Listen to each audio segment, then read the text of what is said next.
Good morning students, welcome to your SST class.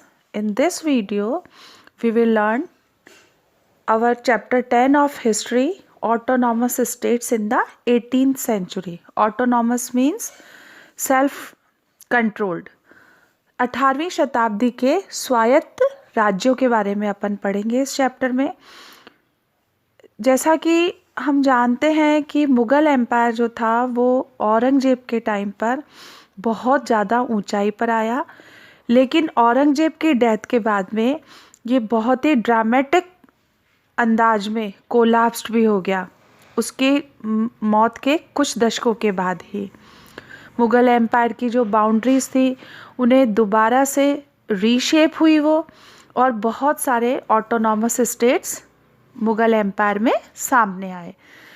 18th century के later half period में European trading companies ने इनमें से कुछ टेरिटरीज को कैप्चर कर लिया। Let us start crisis in the Mughal empire. Crisis होना मतलब कमी होना। मुग़ल एम्पायर के डाउनफॉल के कुछ रीजंस थे। Let us understand about them. सबसे पहला, औरंगजेब की रिलीजियस पॉलिसी। जैसा कि हम जानते हैं बच्चों, औरंगजेब एक बहुत ही ज़्यादा ऑर्थोडॉक्स राजा था। उसने दक्खन और राजपूत इन दोनों के साथ में ही जो टॉलरेंस की, रिलीजियस टॉलरेंस की जो पॉलिसी थी, जो कि औरंगजेब से पहले के मुग़ल एम्पायर अपनाते थे, उसने उन्हें अनदेखा किया। ये एक बहुत बड़ा रीज़न बना मुग़ल एम्पायर के डाउनफॉल का। दक्षिण के क्षेत्रों में उसके लंबे जो युद्ध थे उनके कारण से शाही खजाना खाली होता गया और खजाने के ऊपर बर्डन आता गया। वॉर, सक्सेशन के लिए वॉर होने लगी।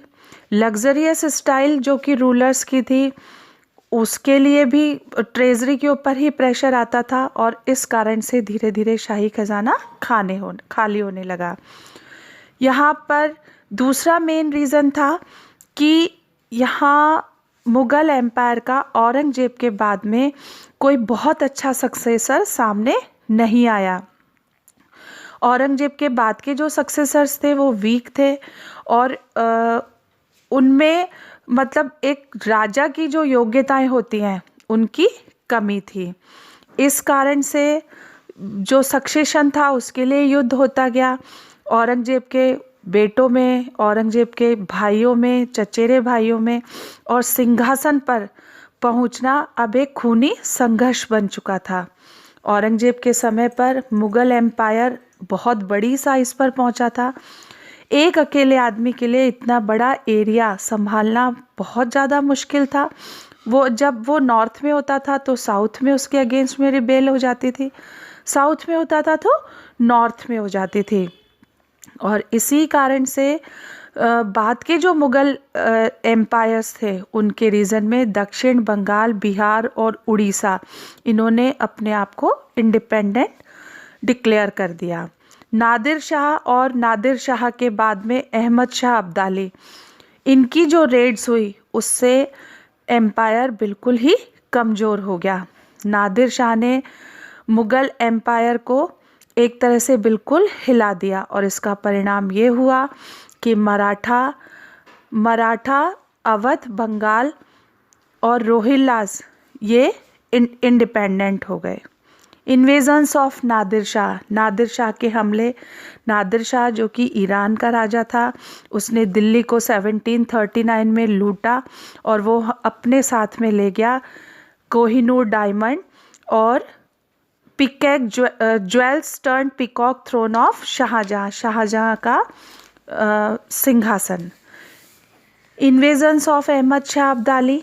अहमद शाह अब्दाली ने भारत के ऊपर 5 बार हमला किया और 5 बार भारत को लूटा बिटवीन 1748 टू 1761।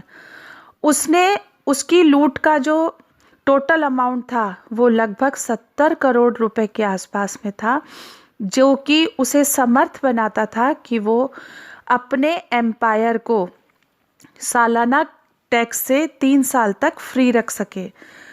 उसने जब दिल्ली को छोड़ा, थर्ड बैटल ऑफ पानीपत के बाद 1761 में Ahmad Shah declared Shah Alam second as his emperor. Ahmad Shah ने शाह आलम को राजा घोषित कर दिया। जागीरदारी क्राइसिस, जागीरें होती थी बच्चों, जो राजा लोग होते थे ये अपने ऑफिसर्स को लैंड ग्रांट्स देते थे इंस्टेड ऑफ कैश। नगद सैलरी देने की बजाय ये अपने ऑफिसर्स को ज़मीनों के टुकड़े दिया करते थे और उन ज़मीनों से जो रेवेन्यू मिलता था वो इनकम होती थी ऑफिसर्स की। इसके बदले में ऑफिसर्स को एक सेना मेंटेन करनी होती थी जो कि ज़रूरत के समय वो राजा को प्रोवाइड करवाते थे। औरंगजेब के शासनकाल में जागीरदारी सिस्टम अब धीरे धीरे खराब होने लगा था। जागीर की कमी होने लगी क्योंकि ज़मीन कम बची, मनसबदार उसके कंपैरिजन में बहुत ज़्यादा हो गए। इस कारण से मनसबदारों को जो जागीरें अलॉट की जाती थी उनका एरिया छोटा होता था। इसका परिणाम ये हुआ कि अब जो जागीरदार या मनसबदार जो होते थे वो एक्सप्लॉइट करने लगे किसानों को। इस समय पर जो नोबल्स थे वो ज़्यादा से ज़्यादा पावरफुल होते गए और मुग़ल राजा कमज़ोर होते गए। इसी समय पर जाट, सतनामी, सिख और मराठे इन्होंने उत्तर भारत में मुग़ल एम्पायर के खिलाफ अपनी बगावत कर दी।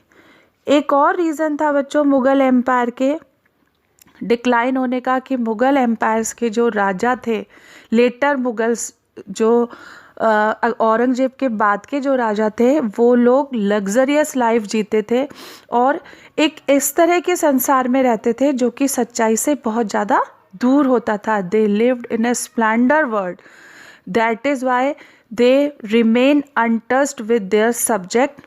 That was the most important reason of the decline of Mughal Empire. Rest of the chapter I will explain you in the next video.